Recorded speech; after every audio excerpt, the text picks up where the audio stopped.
اعوذ بالله من الشیطان الرجیم بسم الله الرحمن الرحیم. په دغه وخت کې موږ د شاعرانو ورونو سره د ادب خاوندانو سره په علاقه ولی خیل په دغه غریزه سیمه کې موجود یو چې زموږ سره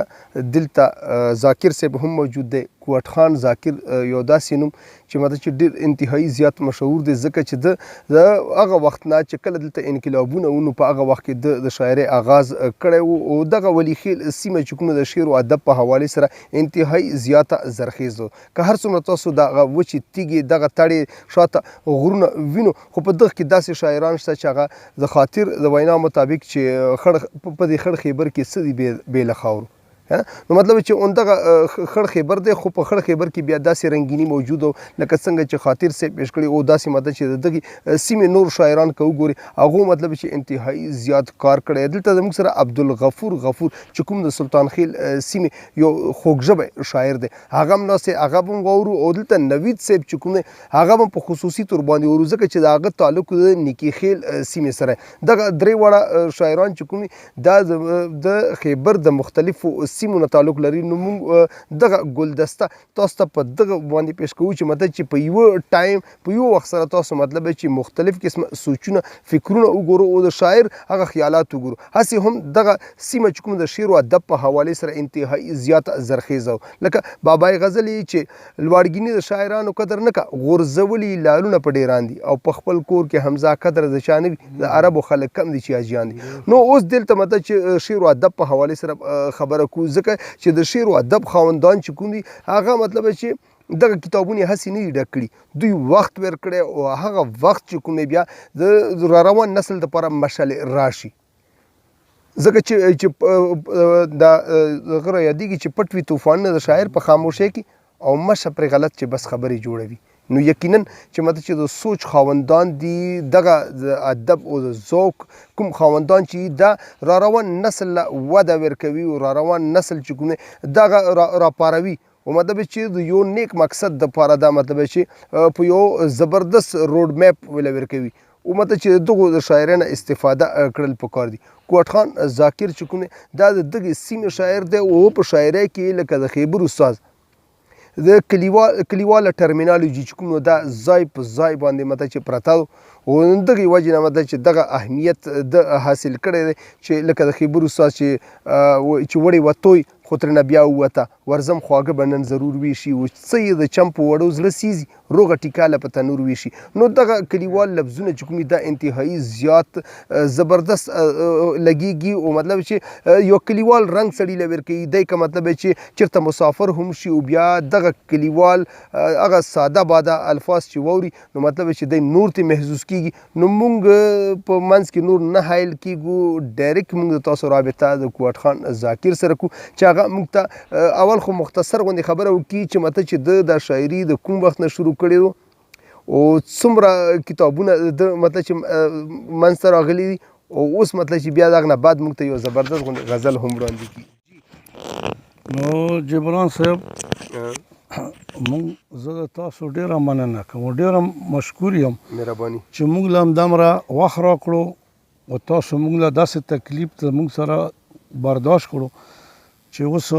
زه ما سره دا الفاظ نشته دی، په دا سخته دغه کې میرن دی او دغه هم دی، او بس زړه درته دوا کوم ما شاعري د 1963 نه کړه، او داسې به مې کړه چې لکه پروت نازولی د چنګی د غره په سر دی او کابل د رپدر دی او سلام له ولازم، دغه شیونه به م لیکل. ډېر ښه ډېر ښه. نو بیا چې کوم د هغې نه پاسه بیا په 70 کې مې باقاعده په غزل باندې دغه وکړو، ناظر استاد سره به کیناستو د خیدو الان کې د خاطر سره هم یو دوې مشاعرې کړي. ډېر ډېر. او بیا ناظر استاد نام په غزل باندې باقاعده دغه وکړه، او استاد هم شو، ځکه چې دغه د خاطر یم شاګرد و، خیبار یم، او دا بس موږ هم ورسره ته دغه وکړه، استاد هم موږ هم ته لاسنیوی وکړو چې بس غزل او دا الان کې موږ سره خوارین کړی او دغه نو بیا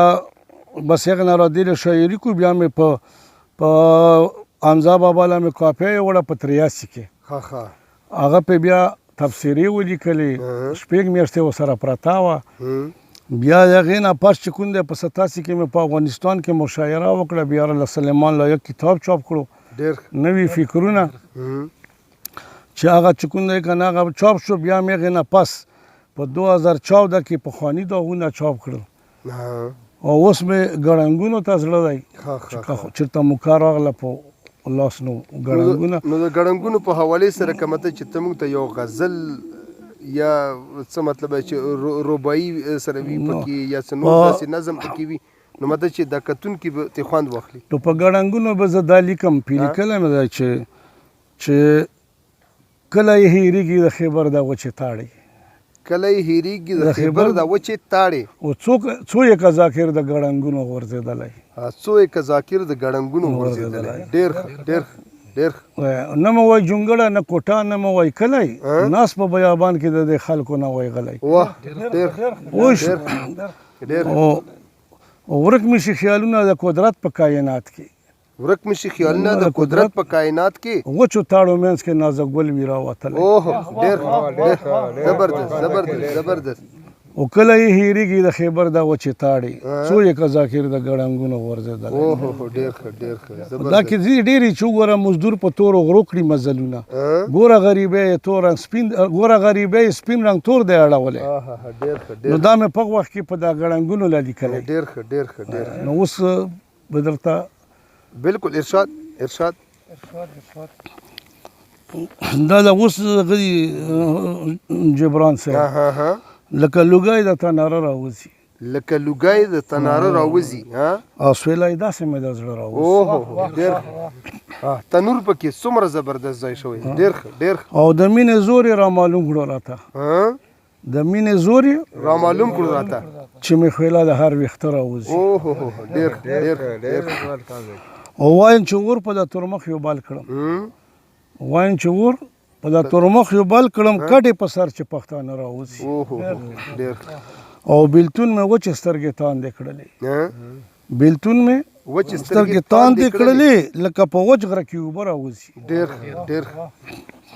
او زمونږ په ځمکو خو بارود وریږي زمونږ په ځمکو خو بارود وریږي سپرلی به څه په باران راوځي ډېر ډېر او په ازمري باندې ګیدړ کوي راج په ازمري باندې ګیدړ کوي راج په ازمري باندې ګیدړ کوي راج وخت شو بدل چې نور به څه راوځي ډېر ښه ډېر ښه په ازمري باندې ګیدړ کوي راج وخت شو بدل چې نور به څه راوځي ډېر ښه او زړه جدایي زما زغملی نه شي زړه جدایي زما زغملی نه شي زړه جدایي زما زغملی نه شي ځکه فریاد زما په خوله راوځي ډېر ښه ډېر ښه او نن دې حالاتو مجبور کړي داسې اوه ډېر ښه ډېر نن دې حالاتو مجبور کړي داسې آخر به جنګ ته پښتانه راوځي اوف او د زړه په دشته مې سپرلی راولي د زړه په دشته مې سپرلی راولي د زړه په دشته مې سپرلی راولي ګلدار کمیس کې چې په وره راوځي ډېر د زړه په دشته مې سپرلی راولي ګلدار کمیس کې چې په وره راوځي او څنګه یې یاد د زړه نه وباسمه څنګه یې یاد زړه نه وباسمه ورسره سم مې خلکه زړه راوځي ډېر ډېر واقعي او ذاکره زړه کې درته جاله وکړه ذاکره زړه کې ارتجاله وکړه بچي غمونه ترېنه نه راوځي اوهو ډېر ښه ډېر واقعي چې په تا په شاعرۍ کې لکه د خیبر استاذ دغه کلیوال رنګونه چې کوم دي کلیوال الفاظ چې کوم دي د لوکل ټرمینالوجي چې دا مطلب چې اهمیت زیاتوي ځکه چې د شاعر کمال هم دغه وي چې هغه د خپله ژبه ورکه نه کړي او د ژبې د کوم ببر زیږ او نایاب الفاظ چې کوم چې دا دنه غیب نه شي نو مطلب چې د دغې علاقې چې کوم الفاظ دي دغه لکه واقعي ځای په ځای باندې موږ دغه تاړې دغه پکې وکتو تنور یو شی بل شی دغه مطلب چې د شاعر اهمیت زیاتوي چې څومره دته دا عبور حاصل دی زیاتره خلک به تاسو لیدلی وي چې مطلب چې د خپله شاعري په بله ژبه کې لکه یو قسم خپل د علاقې هغه ټون چې کوم دی هغه بدلوي خو بیا مطلب چې هغه خوند ورسره نه کړي کله چې بیا په خپل کلیوال رنګ کې او د خپل د علاقې هغه ژبه استعمالوي نو هغه مطلب چې انتهایی زیات خوند کوي نو دلته تاسو که یو بل ځای وړاندې کو بیا مطلب چې موږ د عبدالغفور صاحب سره او نوید صاحب سره مطلب چې پندا باندې اوس نه پوهېږم چې دا اشکیا دغه خلیل صاحب چې بعد چې په زلفو اننګي وایي باد یې چې په زلفو اننګي وهي غنې د کیکر مې په زړګي وهي. اوهو ډېر ښه ډېر ښه ډېر ښه زبردست زبردست. باد یې چې په زلفو اننګي وهي اننګي وهي غنې د کیکر مې په زړګي وهي. زبردست. الته څه کېږي او دلته څه کېږي. ډېر ښه زبردست امتزاج. او دا خو مې د ښکلیو نظیر ماتی دی. دا خو مې د ښکلیو نظیر ماتی دی. دا خو مې د ښکلیو نظیر ماتی دی. څله څوک د ویښه سپین علي وایي. زبردست بالکل. هر یو بوټی کړی مته چې د ویښه والي نه دی. دا خو مې د ښکلیو نظیر ماتی دی. څله څوک د ویښه سپین علي وایي. زبردست. واقعي دلته په غره کې کومه ده چې تاسو بوټک وګورم خلک یې د ویښه وایي. په کار دی چې د ویښه نه وایي چې هغه هغه پاتې شي. ډېر او هیڅوک د خیبر نه غزل وړای نه شي. اوه داوا بالکل. هیڅوک د خیبر نه غزل وړای نه شي. هسې لکه چغې لیوني وهي. اوه ډېر ډېر.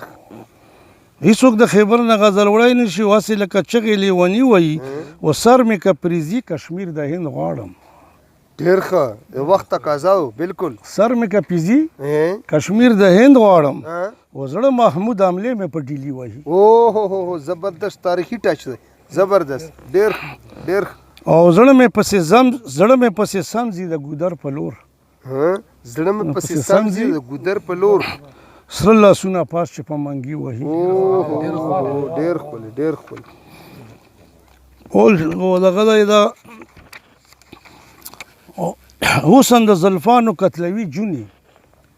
حسن د زلفانو کتلوي جونې. ونه چې د ګل په تبرګي وهي. حسن د زلفانو کتلوي جونې.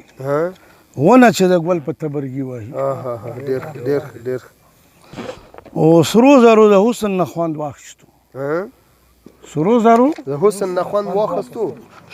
شونډې چې پیزوانې شربتي وهي. سرو زرو د حسن نه خوند واخیستو.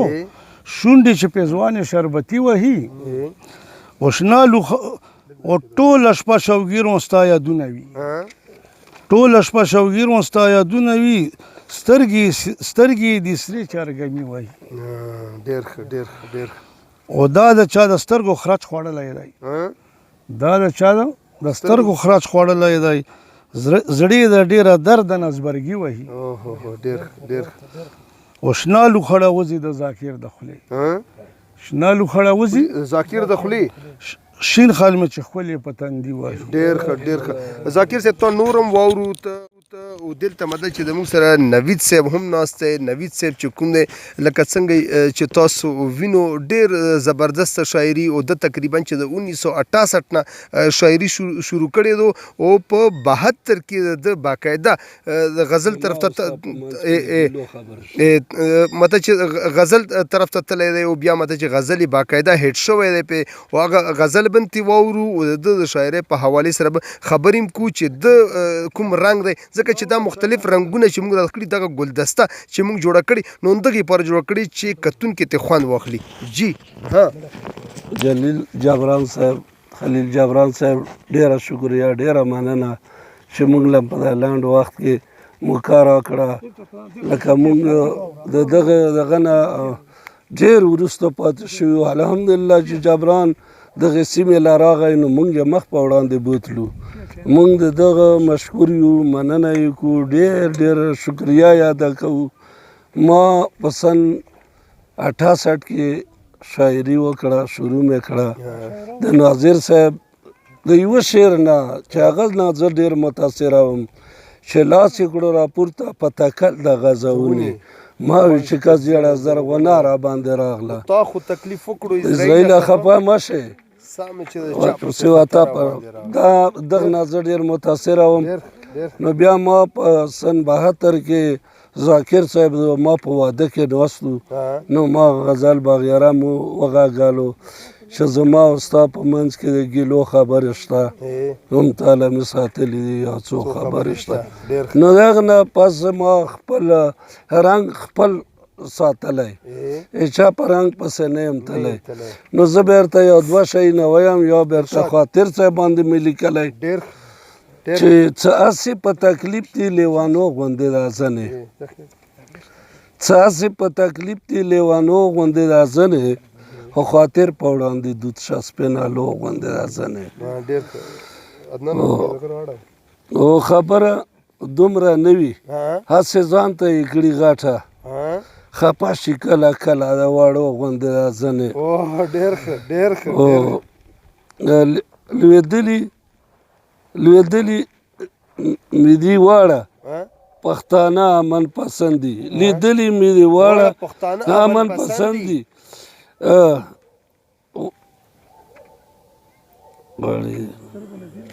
نه غړمبېږي بې مطلبه ازمارو غوندې دا زنې لیدلي مې دي واړه پښتانه امن پسند دي او غړمبېږي بې مطلبه ازمارو غوندې دا زنې او پښتو حیا شاته غورځولې زنې خلکو پښتو حیا شاته غورځولې زنې خلکو چې ښکاري جینکو غوندې محفل زنې او بیا ولې راته ښکاري کتاب کې مې لوستي هر سړی مطلب اشنا دی کتاب کې مې لوستي هر سړی مطلب اشنا دی بیا ولې راته ښکاري پرښتو غوندې دا ځنې او خبرې سپینې کړم پروا نه کړم د چا زه نو ځکه راته ګوري د پردو غوندې دا ځنې او په ګیره برید یې ماشه چې په مخ د چا راغلي په ګیره برید یې ماشه چې په مخ د چا راغلي کاس چې وای نه وي دا د سړو غوندې دا ځنې یو بل دی چې بدل د مینې لیوانی در ځنې اخلم بدل د خپلې مینې لیوانی در ځنې اخلم خاطر چې خراب نه کړي واقوقی در ځنې اخلم تنبېږم غورځېږم لار نه وینم ملګرو رڼا په توره شپه سپینې سپوږمۍ در ځنې اخلم چې زه دې وارخطا کړم ته ولې وارخطا یې اشنا زاغه ژبه پرده در ځنې اخلم یا د غاړې مې امبیل کا یا مې خال کا د تندي یا د غاړې مې امبیل کا یا مې خال کا د تندي او خیر کچکول په غاړه د ځوانۍ در ځنې اخلم او زن واسای د ابدالي یم زن واسای یم د میرویس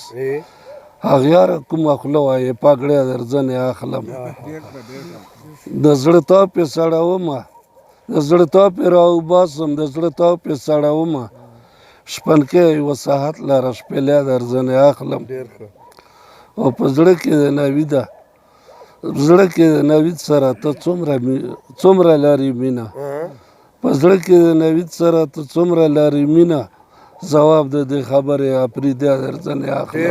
ډېر ښه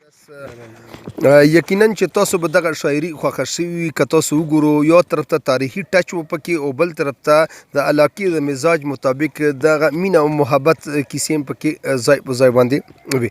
کوټ خان ذاکر په آخر کې واورو اوس عبدالغفور غفور صاحب چې کوم هغه واورو ځکه چې عبدالغفور غفور صاحب خو تاسو ته پته چې په دغه علاقه کې د شعر و ادب د کوم خدمات چې دي که دا مطلب چې د مرهونې منتې کونو دا به بده نه وي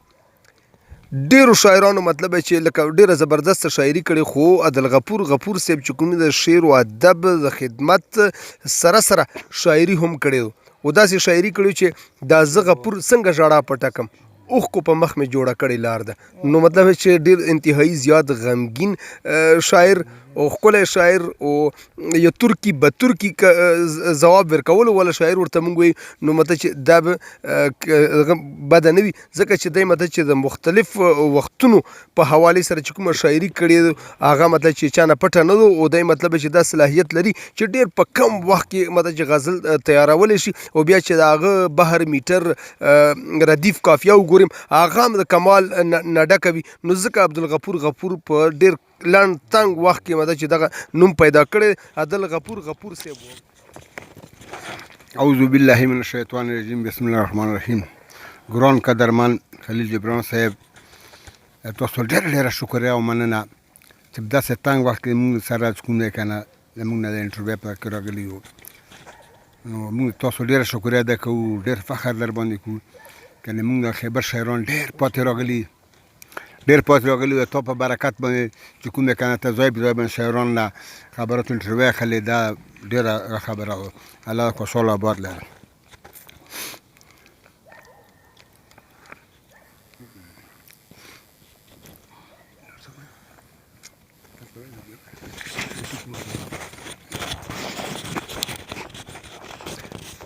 د عبدالغفور غفور صاحب نه تپوس کو چې مته چې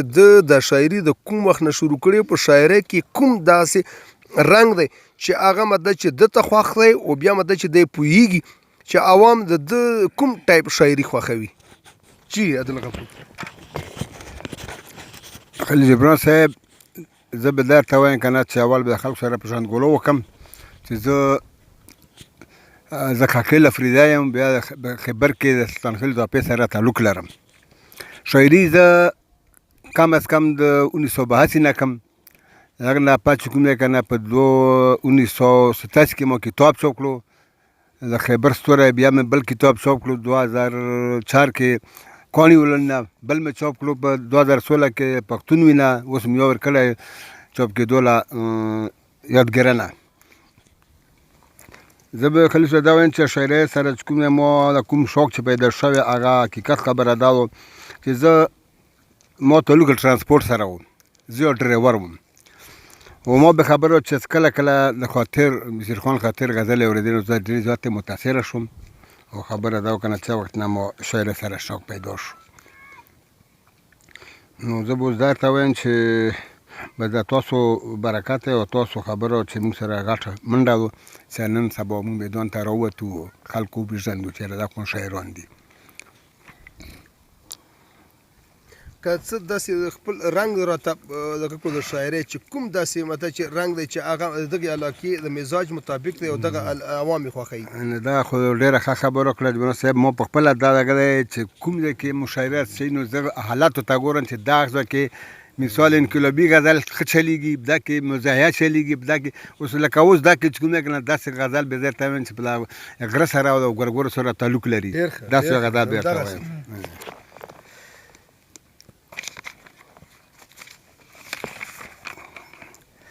چې اول وشنې بیا تکې سرې ګورګورې اول وشنې بیا تکې سرې ګورګورې نه په ګلونو کې مونږ ګورګورې دي اول وشنې بیا تکې سرې ګورګورې بیا تکې تورې شي پخې ګورګورې او دا خو اعلی دي پیرزو کړي په مونږ دا خو اعلی دي پیرزو کړي په مونږ په سختو غرونو کې پستې ګورګورې او چې وخت راشي لوی واړه وردرومي چې وخت راشي لوی واړه وردرومي راشو کوي خوږې خوږې ګورګورې او ډېرو یارانو له توفکې درومي ډېرو یارانو له توفکې درومي دا د خیبر د علاقې ګورګورې او خزان پرې نه درومي تکې شنې وي خزان پرې نه درومي تکې شنې وي اوړی او ژمی وي د شنې ګورګورې او هیڅ د تاریخ پته یې نه لګېږي هیڅ د تاریخ پته یې نه لګېږي دا خو د ډېرې پخوانۍ ګورګورې و الله ورکړی دی ښایست و سینګار الله ورکړی دی ښایست و سینګار په خړو غرونو راخورې ګورګورې او غفوره څنګه رنګینې جوړې شوې غفوره څنګه رنګینې جوړې شوې لکه چې وشولې پخې ګورګورې عبدالغفور صاحب که یو بل ځای هم راته وایي نو بیا به کوټ خان ذاکر صاحب واورو چې اخري مطلب چې دا خپل کلام وړاندې یاره بل کوم یې خو مطلب چې یا په هغه باندې یو خزا یو انقلابي باندې درته وایم انقلابي وایي چې په خپله خاوره همسایانو غوندې شپې تېروو په خپله خاوره همسایانو غوندې شپې تېروو په چوپه خوله لکه ګونګیانو غوندې شپې تېروو او د حق اواز مونږ چاته وکړو فریاد مونږ چاته وکړو فریاد افسوس د یتیمانو غوندې شپې تېروو او د کم مشرانو لږ د خدای په خاطر فکر وکړئ تر څو به مونږ د غلامانو غوندې شپې تېروو او د داسې ژوند نه خو بس اوس مونږ له مرګی په کار دی په خپل وطن کې د بندیانو غوندې شپې تېروو او د خپله خاوره مې د مور پلار نه کمه نه ده د خپله خاوره مو د مور و پلار نه کمه نه ده، ولې بیا موږ د غدارانو غوندې شپې تېروو؟ او په شته وزرو کې موږ داسې بې وزرو ښکارو، په شته وزرو کې موږ داسې بې وزرو ښکارو لکه پنجره کې د زرکانو غوندې شپې تېروو. او غپوره پورته شه راویښې کړه جذبې د زلمو،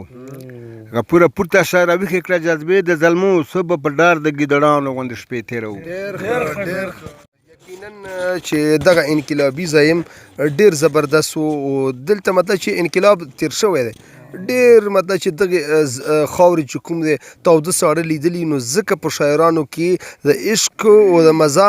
سره سره د انقلابي هغه رنګ چې کوم دی هغه ځای په ځای باندې موجود دی، او مطلب چې احساسات دي، او د شاعر کمال همدغه دی چې هغه څه محسوسوي هغه مطلب چې دی په خپلو الفاظو کې راولي، او بیا مطلب چې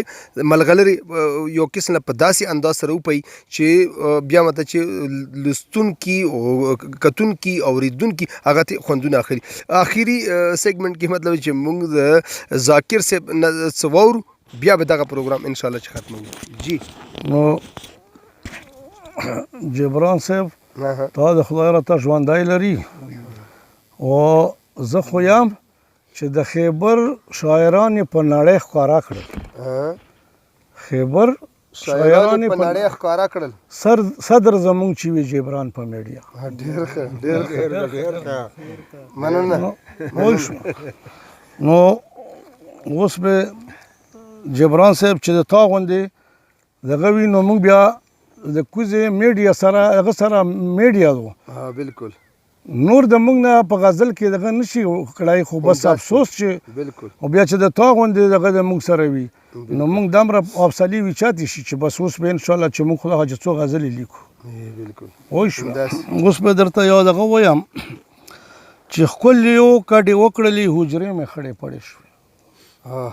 ښکلې کډې وکړلې حجرې مې خړې پړې شوې، بند شول دیدانونه څه کوڅې مې خړې پړې شوې. ډېر او دلته امن نشته، څوک د یارې راوتی نشي، دلته امن نشته، څوک د یارې راوتی نشي. وګوره خیبر ته چې جرګې مې خړې پړې شوې. اوهو ډېر ډېر دلته امن نشته، څوک د یارې راوتی نشي، وګوره خیبر ته چې جرګې مې خړې پړې شوې. او شول چې صفتونه یې د حسن په جهان کې، شول چې صفتونه یې د حسن په جهان کې، شول چې صفتونه یې د حسن په جهان کې، هغه ښکلې ښکلې پښتنې مې خړې پړې شوې. ډېر او تور لوګي تاویږي د بارودو په تیرا کې مې، تور لوګي تاویږي د بارودو په تیرا کې مې، او وسول چنارونه شنې دارې مې خړې پړې شوې. هغه پېښور چې د ښایست صفتونه شول، هغه پېښور چې د ښایست صفتونه شول، کېږي د مکې پکې بنګلې مې خړې پړې شوې. ډېر ښه او ستړی په ویرونو د پښتون شولې تورسارې مې، ستړی په ویرونو د پښتون شولې تورسارې مې، او څوک د یارې نځي جنازې مې خړې پړې شوې. او ګوره د پښتون په زړه یې داسې وهم نه نستو، ګوره د پښتون په زړه یې داسې وهم نه ګوره د پښتون په زړه یې داسې وهم نه نستو، تعلیم شورا نه پاتې مدرسې مې خړې پړې شوې. ډېر او ګیر یې اوس په جنګ کې د ټوپک سره مکار دی، ګیر یې اوس په جنګ کې د ټوپک سره مکار دی، او تیر شول ښه وختونه ورځې شپې مې خړې پړې شوې. او مې کړه پښتنه په ګودر خو پیغلې نه وینم، مې کړه پښتنه